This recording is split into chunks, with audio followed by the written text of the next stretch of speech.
Good morning, Washington, D.C. Good afternoon, Paris. And good early evening in Beirut, where we have two guests joining us for the 24th E-Policy Circle of Beirut Institute Summit in Abu Dhabi. This is going to be a fantastic gathering, virtual gathering on the eve of Thanksgiving in the United States. Happy Thanksgiving for those in the US watching us. And we have, of course, the background of each of our distinguished guests, but we have their excellencies, Elliot Abrams, Dorothy, Shea, and Gurvan, and of course, Fouad Makhzoumi from Beirut. As usual, I will do the 4 minutes to each of the participants. Hopefully, we will have the engaged conversation on all the points that will be laid by each of the distinguished guests.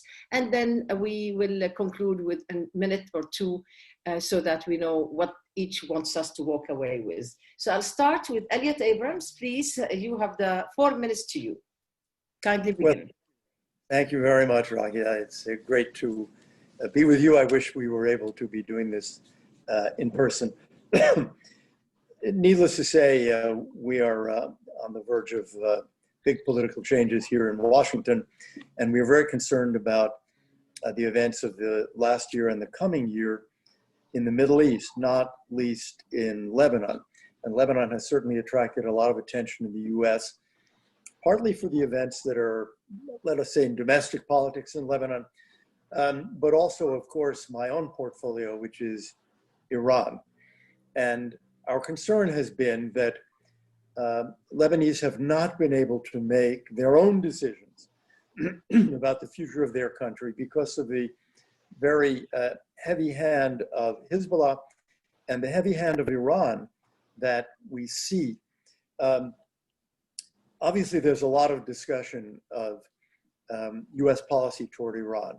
I would say first, we have one president at a time, and our policy today will be exactly the same through January 20th.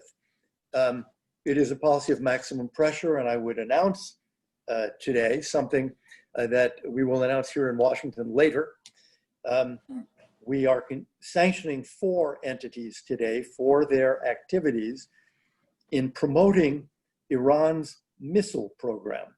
These are 4 entities in China and Russia for the transfer of technology to Iran to develop its missile program. I'd say one other thing about US policy toward Iran.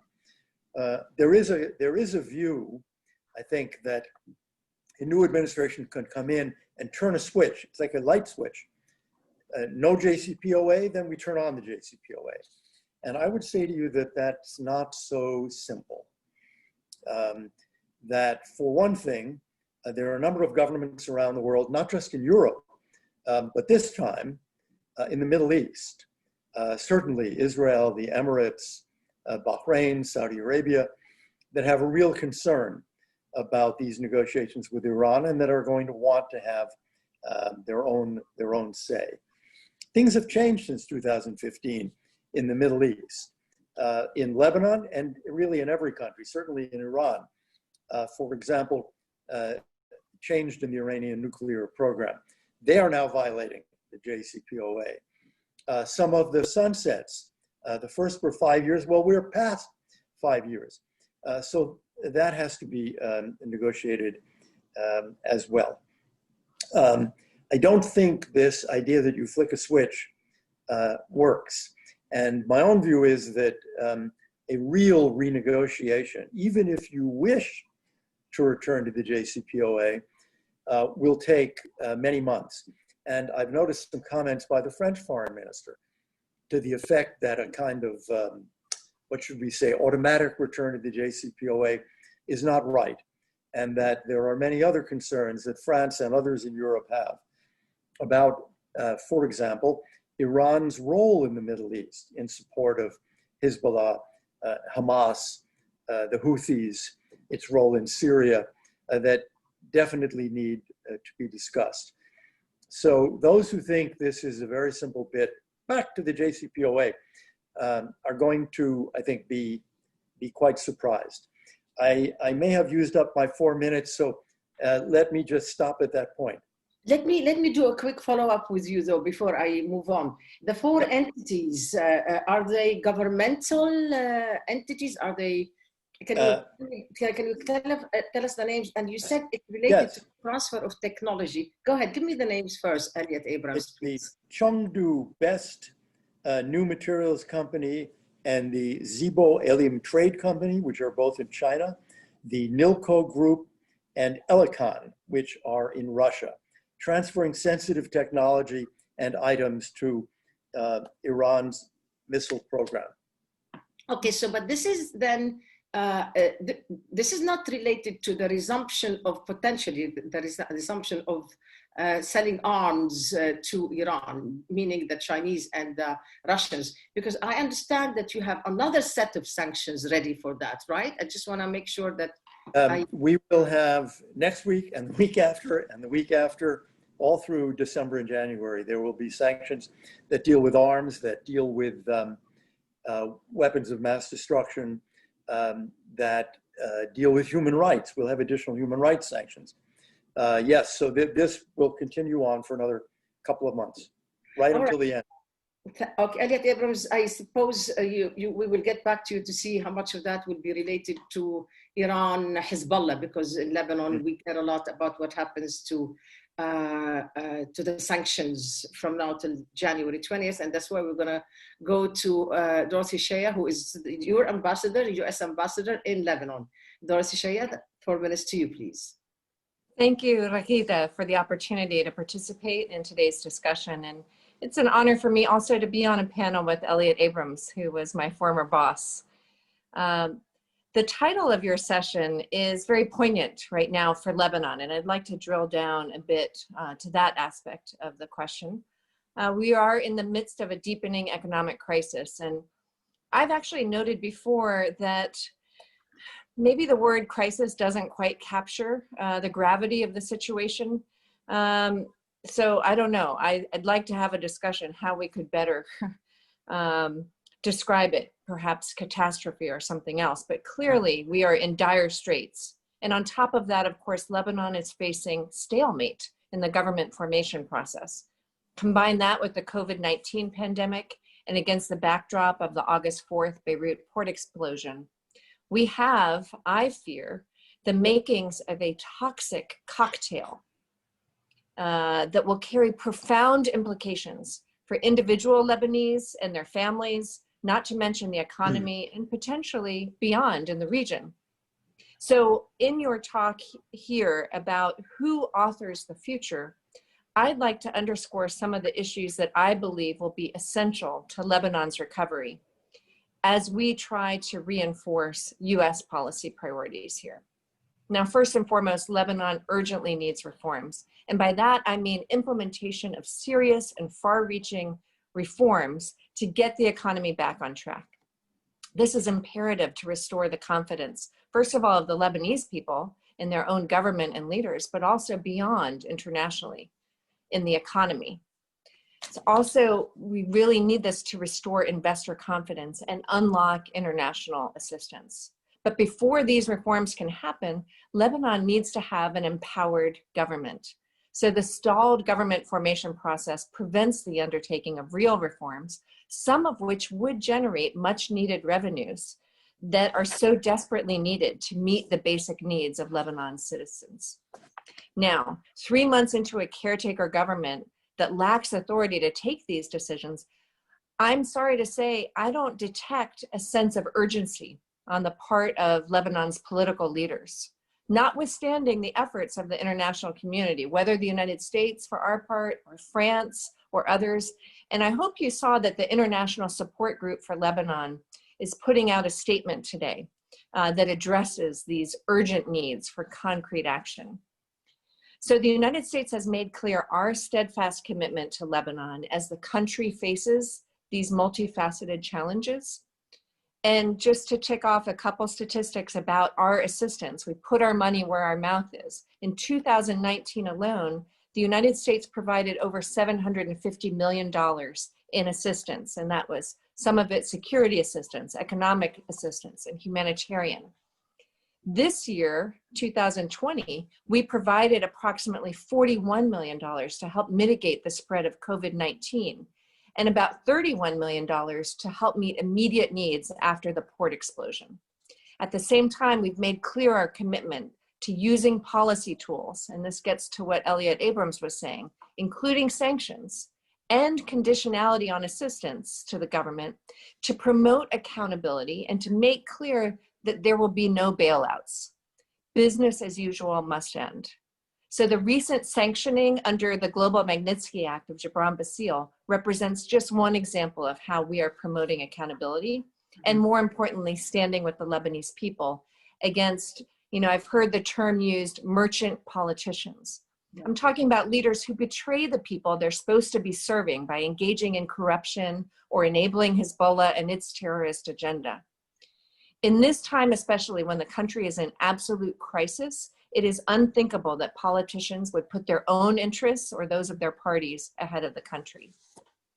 So in my interaction with government, with Lebanese of all stripes, I consistently hear people want a Lebanon that is sovereign, prosperous, enjoying peace in the region. That is the future they are trying to author. All right, thank you very much, but I need a couple of quick follow-ups. You mentioned the Gibran Bassil and the sanctions against Gibran Bassil, and you also sort of accused him of,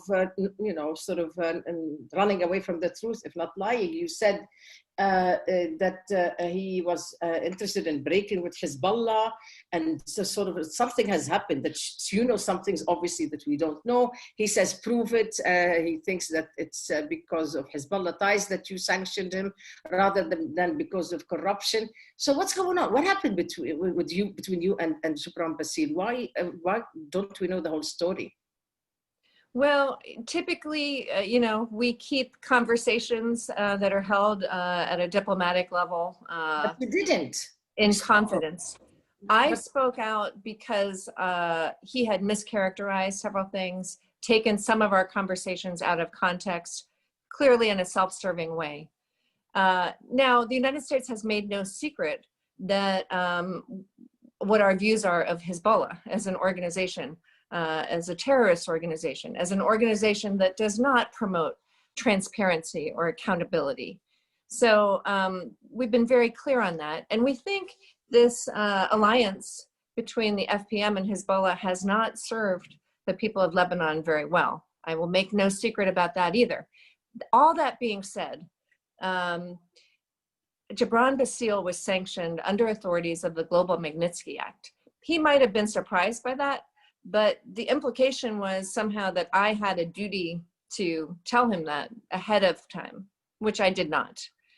Did we have conversations about the relationship between the party he heads and Hezbollah?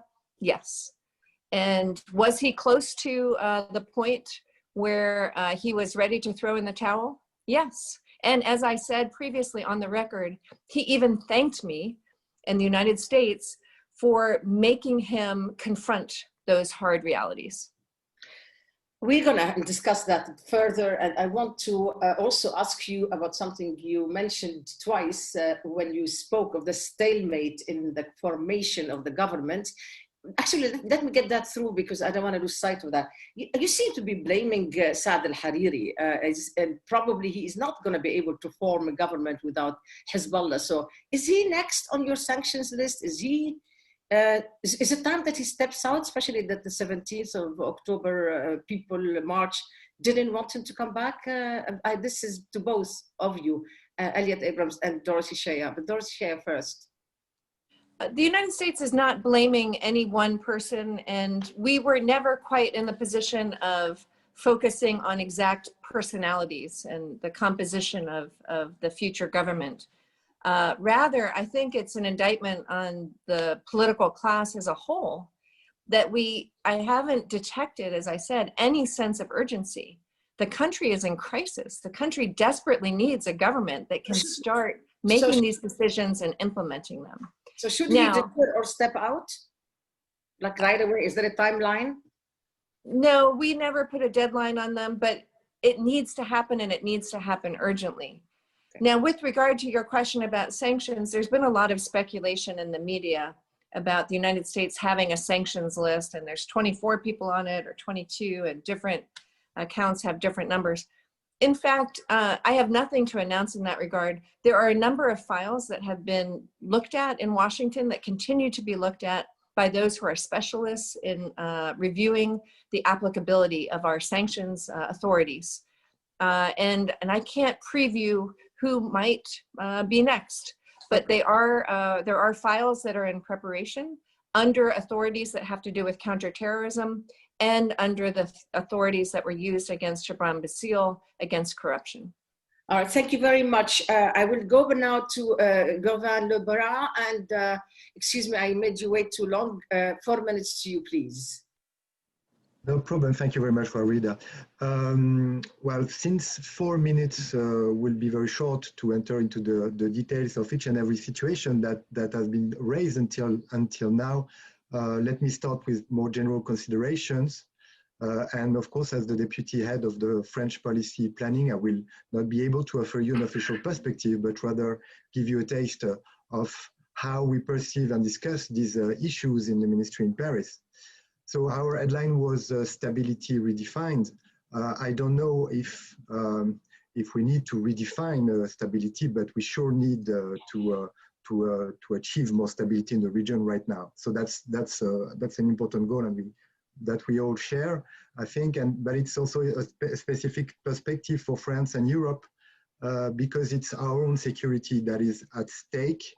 Of course, not as much as it is for the very people of the region, naturally, but a bit more maybe than other big powers that are also convened to contribute to the settlement of the crisis in the region. You only have to mention the fact that in the past years in Europe, the instability in the region have provoked consequences on our soil. Terrorism, migration, but also other threats, namely a more maybe diffuse one, the threat of proliferation of mass destruction weapons. And all of this, of course, having to do with a broader diagnosis of weakening of the states due to many factors. And I won't go into the detail, of course, because we don't have time. Maybe just a few considerations. What we are, the reasons, the root causes of these instabilities, we need to tackle them, and that is important to remember that we're not only dealing with the manifestation of the crisis, but also have to deal with the root causes. There are strategic mutations in the region. There are changes in the balance of force. Of course, there are many reasons for that. There is a changing profile of the US policy in the longer run in the past, let's say, 10 years. This has led to the rise of other actors that are more determined to make use of coercive action to pursue their objectives. In the face of this, we need to adapt our own ways of responding to these challenges. Arab Springs happened 10 years ago. Many of the root causes remain. The issue of Lebanon that has been discussed among us a few minutes ago only is also a case in point in terms of social contracts and the limits of some development models. Dorothy mentioned corruption. This is very important to find responses for that. One word to say that I would completely share what she said about the fact that we are not going to move ahead in Lebanon by identifying personal responsibilities. In fact, it's rather a collective responsibility, and the more you enter into a characterization of single responsibilities, the more you fuel the communitarian game in Lebanon, and that's not what we want to do. One word, just if I only have 1 minute, just getting back to... your sound is not, sorry, your sound. The sound? Something went wrong with your sound. Oh, sorry. We lost you. We lost your sound. Can you try to fix it? I will get back to you. Can you say something now? Is it okay now? Yes, it is okay, but I want you have to wrap up because I need to, What I can do is only just one sentence. Yes. Well, getting back to Elliot on his mention of our diagnosis on the Iran threats, I think it's completely true that we definitely share the same objectives as the US in terms of making sure that the different layers of the Iranian threat in the region, whether it be proliferation or regional behavior, needs to be tackled. But we definitely disagree on the way to achieve this, and don't think that that sanctions can achieve that objective in that specific context. I think it's rather a question of security architecture, and that there's something we can work on it. There are things are moving in that perspective, and you are completely right, Excellency, to mention the fact that if and when we move on to a different dynamics with that regard, then we'll have to tackle the things with a much broader agenda.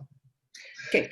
I definitely want to discuss that when we go into the larger discussion, specifically about, how do you make sure that the mistake that was made by the Obama administration is not repeated by a Biden administration, which was a mistake from our point of view in this region, that to let Iran get away with insisting on excluding the regional behavior from the nuclear negotiations. I hold that thought also, Elliot Abrams, because I want to get back to what to Gurvan Lebras. He's trying to say that now they're going to have policy that I'm sure you're going to have to answer him on this during the exchange. But before we leave Lebanon on this one, Gurvan Lebras, didn't President Macron come and say and promised to have sanctions on the Lebanese who failed the initiative or who block it? And then there's been this walking back from that continuously by Paris.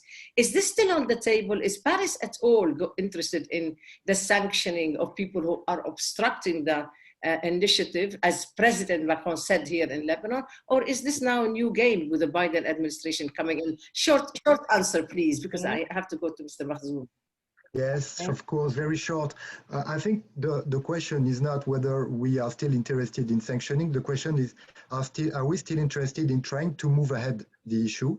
And I can confirm that, of course, there is still that notion that emergency is there and that it's possible for us, but of course not us alone. There needs to be commitment by the whole international community to make a difference in the current very, very dire crisis that we have in Lebanon, and which is multifaceted. So we are going to maybe try to make the best use of that sense of trying to, like Dorothy said, trying to recreate at the international level a sense of urgency and a sense of to solve the issue. I still didn't get the answer to my question. The sanctions is still on the table as promised by President Macron, or this is off the table? Just because I didn't understand. I think that the global approach that he proposes on the whole is all on the table. It's not about sanctions alone. It's just a general approach. Thank you very much. Fouad Makhzoumi, please, 4 minutes to you, and apologies for coming to you a bit late, but we still have a lot of time. 4 minutes to you. And please work with me, everybody. That when I signal with my hands, work with me a little bit on the timing. I would very much appreciate it. Thank you. Fouad Makhzoumi, 4 minutes to you. Thank you, Raghida, and happy Easter to all of our American friends. Thank you. Really, since the inception of Hezbollah in the 80s, there has been an intention by Iran to control Lebanon, to have a coup d'etat, and to have borders on the Mediterranean. It started with the assassination of Prime Minister Hariri. They appointed at that point the Speaker of the House. Then in 2010, they removed Hariri and they brought Najib Mikati, and they started controlling the prime ministership. From 2011 to 2016, they got involved in every single appointment, judicial system, security forces, and everything. 2016, they made sure they will get their own president. So from that point onward, really, it was a total coup d'etat.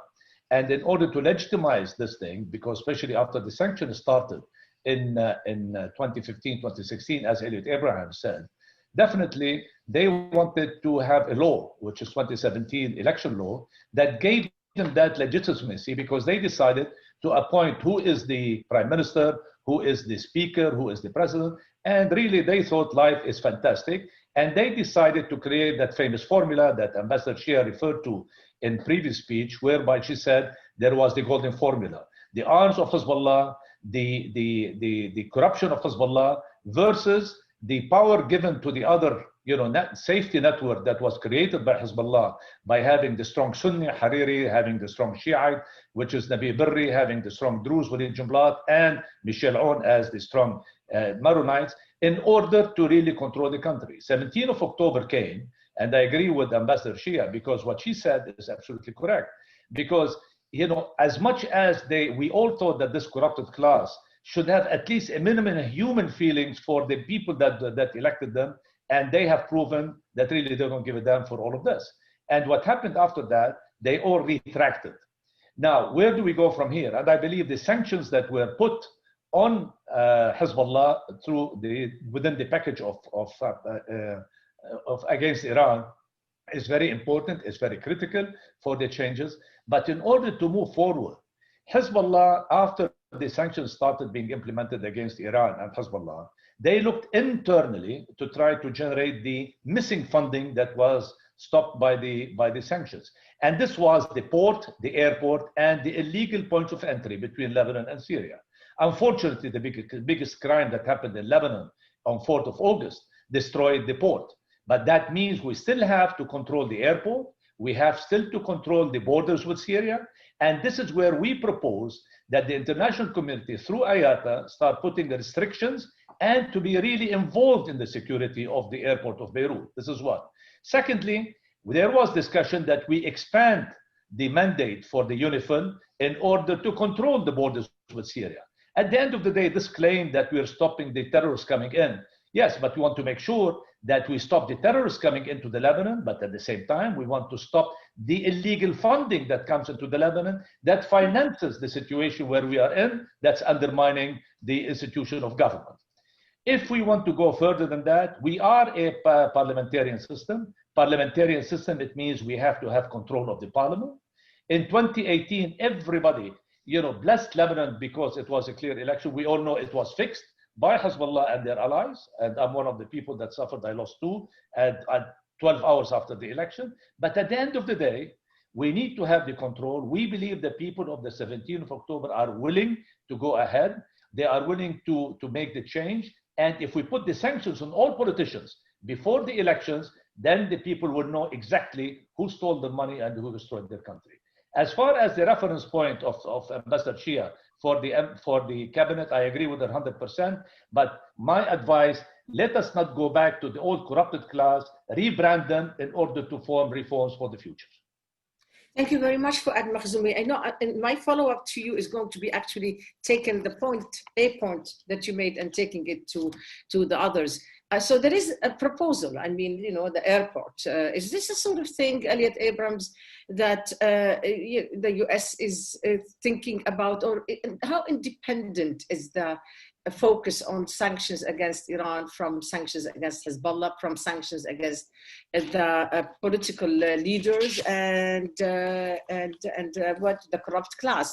And I will combine that with a question I got from the audience for the American speaker. So that goes to both Elliot Abrams first and then Dorothy Shea.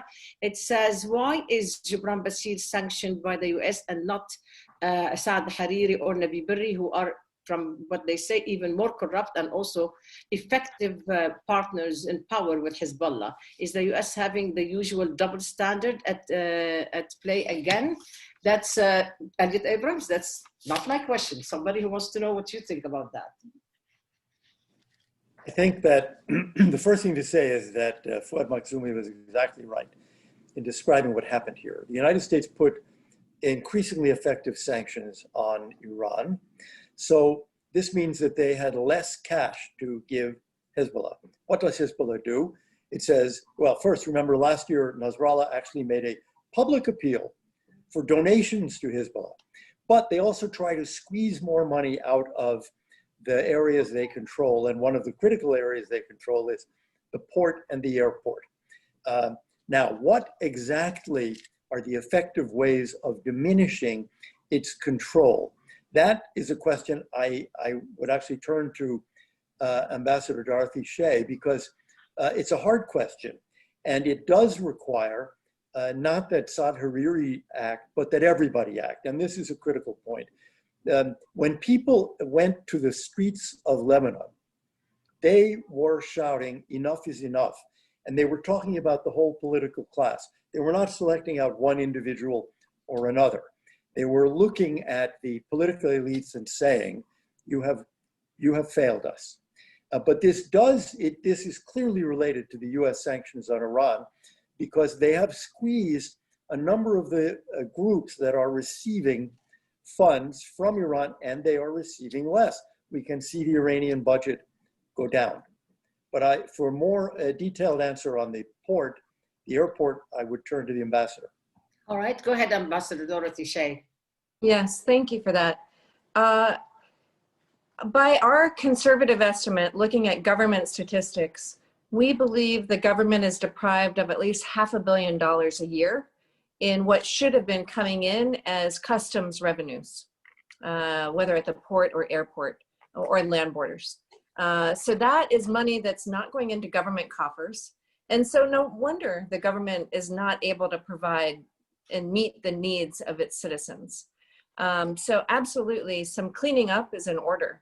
And I have made the argument among colleagues here in Beirut and back in Washington, and among my counterparts in the diplomatic community, that as horrific as the port explosion was, it does potentially represent an opportunity to hit the reset button, because we do not want to go back to the old corrupt ways of doing business at the port.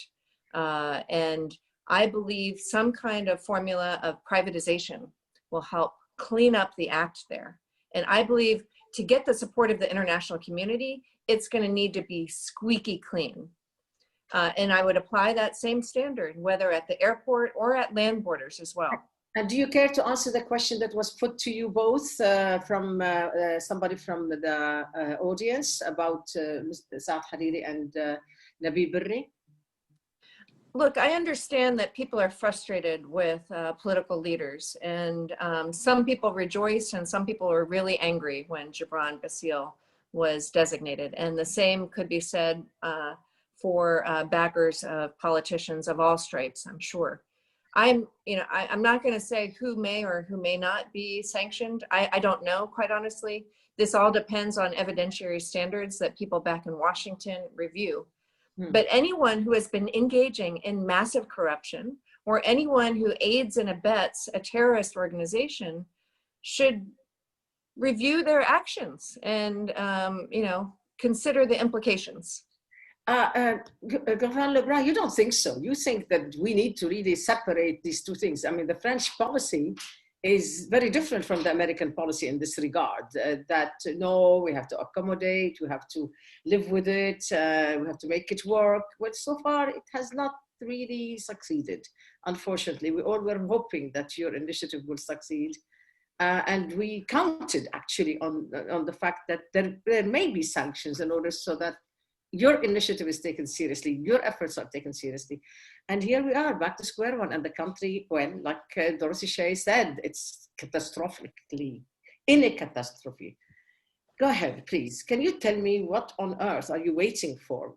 And is the sky the limit here? I mean, how long do you wait? I think there are several questions in that. I think the first one is, do you achieve your results by, is it more efficient to achieve your objectives to use sanctions or to threat of sanctions? But if you keep on threatening of sanctions but don't actually sanction, then of course the threat is losing leverage. So we need to be careful on that. We don't think that, for example, sanctioning the actors right now would answer the different. Would lead to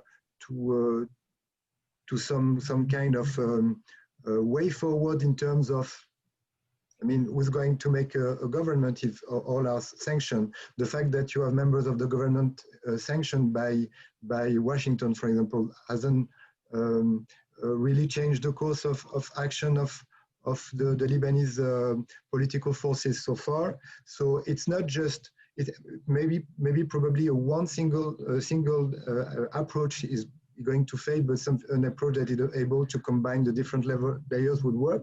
And one note on the idea of fighting corruption, I think we can all agree on that. But the thing is, what about the deepness, the depth of the confessional system in the society? If it's about sanctioning the way the system has been functioning in the past years, then who is going to escape the accusation of corruption? So I'm going to take this point to Fouad Makhzoumi. I'm sure he's got a lot to say about that. Fouad Makhzoumi, please go ahead. Well, I have to disagree with our French colleague, because at the end of the day, this corrupted group has been around for 27 years. And they have been manipulating the government. They have in control of every single level of the government, from government employees to judicial system to security forces. So when the people went to the street on the 17th of October objecting, they were shot at. Was there any kind of support for the people that were shot at by the international community or judicial system? Yes, there was a lot of verbal talk, which is fantastic, but at the end of the day, this discouraged the people. When we try to say, at the end of the day, we need a change, and these people are controlling the parliament. At the end of the day, we all know in the parliamentarian system, if you do not have the majority to make change, what is democracy? And what we have had today a discussion in the parliament about election laws, there is no way in hell. Hezbollah and Harakat Amal, they are insisting on trying to have a law that will weaken the Christians in this country. They will be in control, and they would like to go for this. So unless we have sanctions in order to restrain these people from abusing the system and to try to ask them to step aside for the youth to change, I would disagree with our French colleague, because at the end of the day, they will win again and again, and then all the so-called plans for reform will be difficult. The other point where we disagree, first of all, I appreciate very much what President Macron have done, because really they were the first one that stepped in after the 4th of August to help us. But you cannot go back to the corrupted people that the people rejected them on 17th October and ask them to rebrand themselves and to lead reform. If we are saying we would like to have a change, yes, let's have the change. What was wrong by having a cabinet that's totally independent, without Hezbollah, without Hariri, without Berri, without Aoun, and allow them for six months to 9 months to make the change? Because if we are successful, then everybody is successful. But you cannot choose one and tell the others you have to sit outside, because this is unfortunately our bad system that we have to stick to for the time being until we change the government, the parliament. And at that point, I agree with you, we need to move to a civil society which is away from the sectarian divide.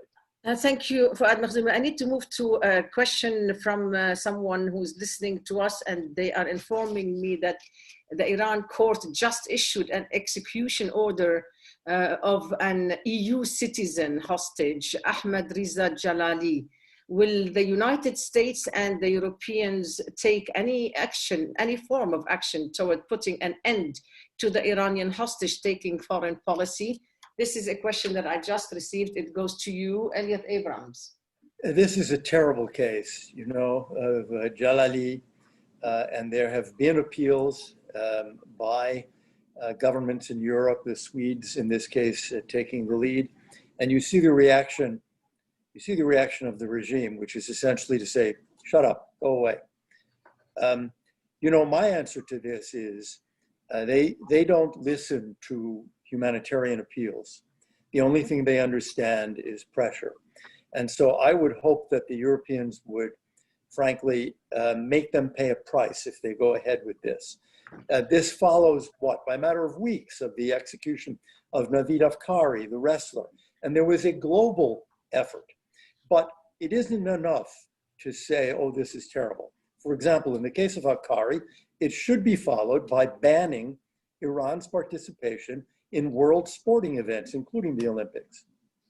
In the case of Jalali, the question is, what will the Europeans do? What we hear is a lot of criticism of the American sanctions, but I would argue that those sanctions actually have an effect in Tehran.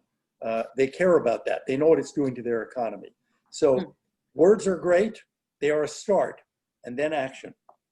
Elliot Abrams, stay with me on the issue of sanctions here. You have been leading the policy of the US policy towards Iran and towards on Venezuela. And you've been somehow, at least the way I read you and heard you speak, you've been urging the Biden administration to sort of build on the sanctions policy that the Trump administration has pursued. And you're saying this is good for the United States of America. This is about national security. This is about relationships with our partners in the region. Are you worried? Are you that worried that they're going to the Biden team is going to just jump back and say, we hate everything that Trump did, that Trump team did, and we're going to reverse its effect? So you look like you're in a hurry to give a lot of sanctions to cripple their ability to jump back into the JCPOA. And whereas there are talks, and tell me if you've heard any such rumors or any such information, that the Biden team has been negotiating secretly with the Iranians, and that the Iranians are feeling pretty good about what's going on. Elliot Abrams. Thank you. I would say first that I don't think they're negotiating with Iran. It's illegal, actually, under American law for them to be doing this. And I am really quite confident that they are not doing it. These are very sober and responsible people. I think there are a lot of people who claim to speak for them, who, former officials who say, oh, I have the inside track, believe me, I know this guy and I know that guy. And it's very misleading. On the lifting of the sanctions, there are processes. Take, for example, Gibran Basil. This was Magnitsky Act. There is a process for lifting. You cannot just come in and say, I sign here and this is gone. It has to be reviewed. If you have counterterrorism sanctions, then you have to ask, well, is this person involved or not involved in terrorism? So I do not think that they will lift the sanctions in one day. I tell you what I do fear, that people will expect this and will expect that the sanctions will not be enforced. And if people think they won't be enforced, then you begin to see a change in their willingness to abide by the sanctions. Then you begin to see bankers, corporate executives, lawyers saying, well, maybe we don't have to abide by them if there will be no follow-up and no enforcement. That I worry about. Okay, I got lots of questions to you, Elliot Abrams, and basically it's again the good old thing. What prevents the United States from doing a deal with Iran during the Biden administration? There's a lot of concern that people, according to this particular answer, that Iran is giving the hints that there will be a deal, and basically what will not happen is to include in the New Deal the dimension that I spoke about earlier, and that the French presidency supported in its position, which is that there must be an inclusion of the behavior, the regional behavior of Iran in any New Deal. You and I were in Washington, Elliot Abrams, and you gave me the impression that should they give in on the ballistic missiles and on the nuclear issue, the regional behavior will drop. Go for it. Yes, look, I think, and I've said this before, there will be a negotiation next year. There would be no matter who was president. We have a lot of leverage. And I think there would have been an agreement under Trump, and there will, I think, be an agreement under Biden. The question is, what's in the agreement?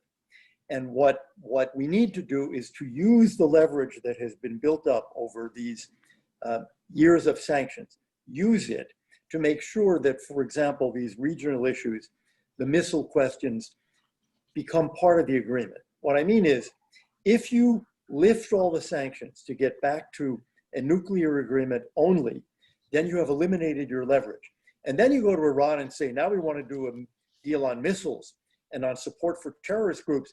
And they will say, well, too bad, we don't. So it would be a mistake to discard this leverage and not use it to insist not only on missiles, but regional conduct and, of course, the nuclear file? Okay. In one sentence only, Elliot Abrams, are you confident with the new team announced by the Biden administration in control of foreign policy? Like, for example, Jake Sullivan was one of the people who did speak, who was involved in the secret talks with Iran during the time, the era of President Obama, which, you know, I mean, let's be practical about this. Go for it. Okay, in one sentence. Yes, two. I know Tony Blinken and Jake Sullivan. They're terrific people. The question is whether they have learned, in my view, learned from the mistakes that the Obama administration made in those negotiations with Iran, and whether they realize that it is not 2015, it will be 2021, and they have to build on what we have learned since then. Thank you. Let me go to Dorothy, Shea, and ask you one quick question, but for what somebody wanted to know, if would the sanctions reach a point where the US government might stop US aid programs in Lebanon? That's like a very quick yes or no, please, because I have another question for you. Dorothy, Shea? There are times when the US administration needs to defend our assistance programs for Lebanon. So it's not something that I take for granted. This is something that we have to be held accountable for. These are taxpayers' dollars that we are spending here in the millions of dollars, as I described earlier. But I'm very confident in my ability to work with our trusted partners with whom we work very closely in carrying out our programs to defend Lebanon's sovereignty, to build the prospects for prosperity among the people here. And I will continue to defend that in Washington as well. Dorothy, Shea, about the demarcation and the talks with, there are talks, technical talks or otherwise, between the Lebanese and the Israelis on the demarcation. What do you expect for those? Where are they? Are they going to be, some people say this is definitely going to be the gateway to normalization. What do you have on that, please?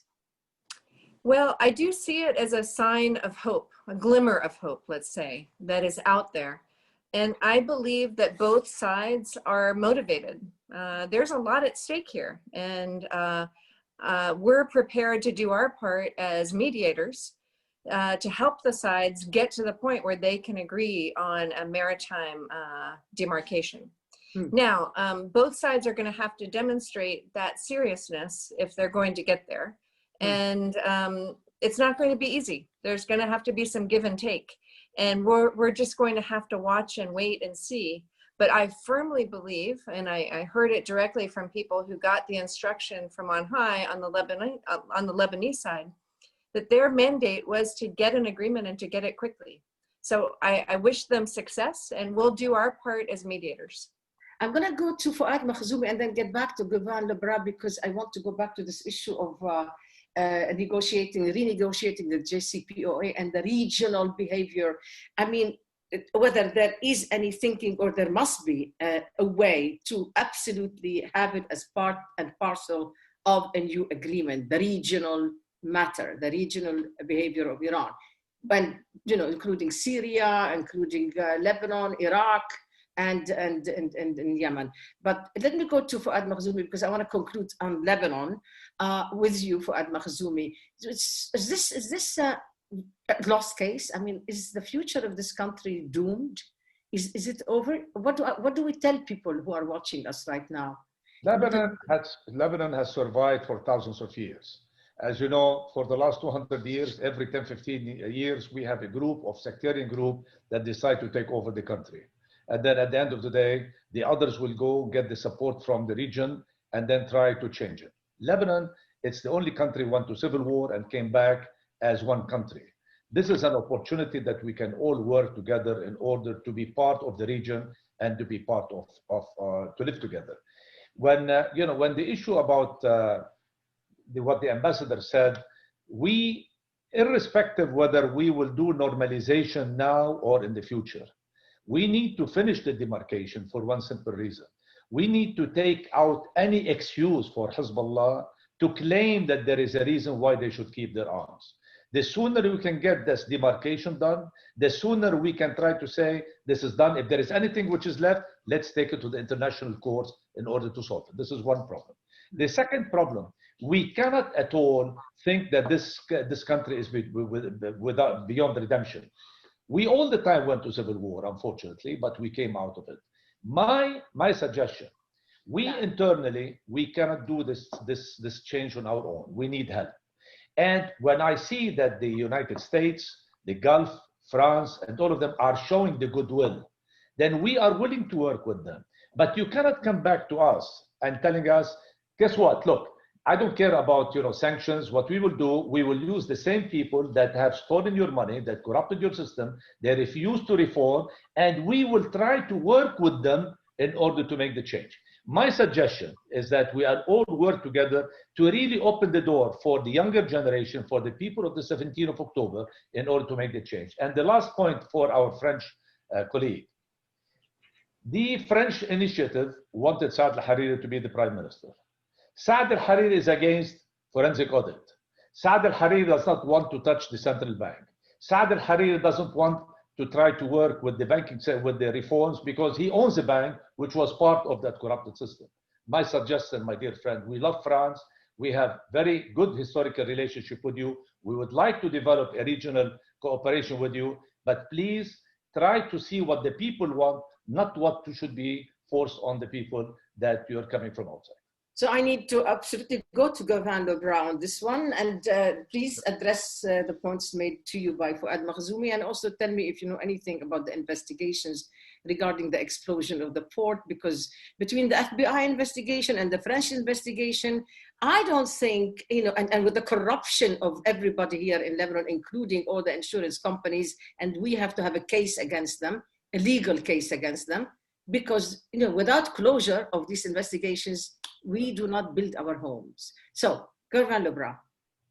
Thank you. And you have we have 8 minutes left, that's including the wrap up. So I'm going to let you wrap up with that, please, also. Sure, no problem. I can do that. Let me be clear to Excellency Fouad Makhzoumi. Our goal is not choosing what government is needed for Lebanon. Our goal is to have a government in order to achieve reform, because we think that we're not going to choose the way Lebanon is supposed to find the path it's supposed to find to get out of the crisis. But logically, we see and we understand, and we've been understanding for years, that it would take a lot of reform, and there is not just about us, it's also the IMF and so on. So that any government that would be able to do that is going to be good enough for us. I mean, we don't want to choose. So that's the first, of course, the first indication, and also respond to the question you made on Saad al-Hariri. We don't see that one specific actor should be better than the other or less worse or whoever. I mean, it's not for us to choose. Who are we going to put in place of those that actually running de facto the country, running the banks and so on? I don't know. Does it take to get that financial reform to replace all the current banks that detain assets for the Lebanese debt, or to try to get them to in a common solution for that and a new schedules? I don't know. I think there are different options, and we're not going to choose the one option over the other, because it's not our role to do that. And the last point on that would be, I completely agree that most probably the convergence, not most probably, obviously the convergence of our priority and our vision is greater with the movement of October than with the traditional forces, and I think that the diagnosis of situation is the appropriate one. But it's not for us to say what forces should drive the future of the country. I would be happy if it was those, but it's not for me to say. Thank you very much, Gurvan Lebra. Because time is running out, not running up. I'm going to consider that as your closing statement. I'm going to go to Dorothy Shea for her closing statement, and then I'm going to, I think, end with Elliot Abrams because I think we are short of time. Go ahead, Dorothy Shea. Thank you, Khalida.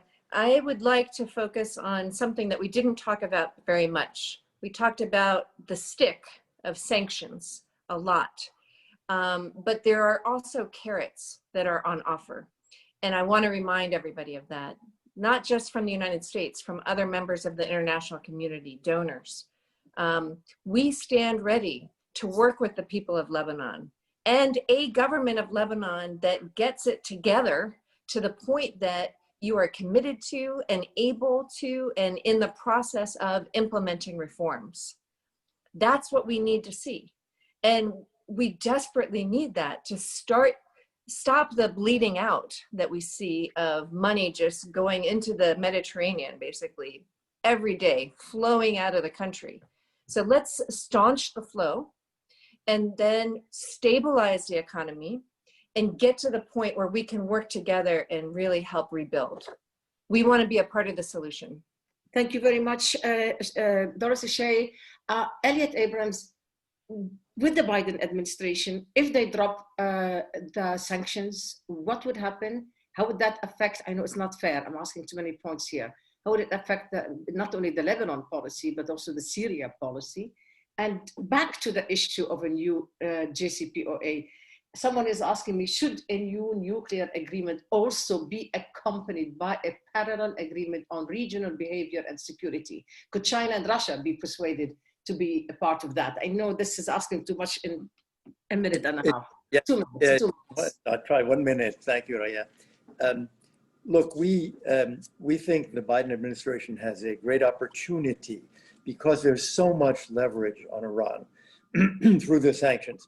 Working together, that is the US with France, Germany, the UK, the EU3, working with our friends and partners in the region, Israel, Saudi Arabia, the Emirates, we have an opportunity together to produce an agreement that actually addresses, yes, the missile question, the regional question, because the problem of Lebanon is partly internal, but it is also the effort by Iran to dominate Lebanon and give itself a border on the Mediterranean and on Israel.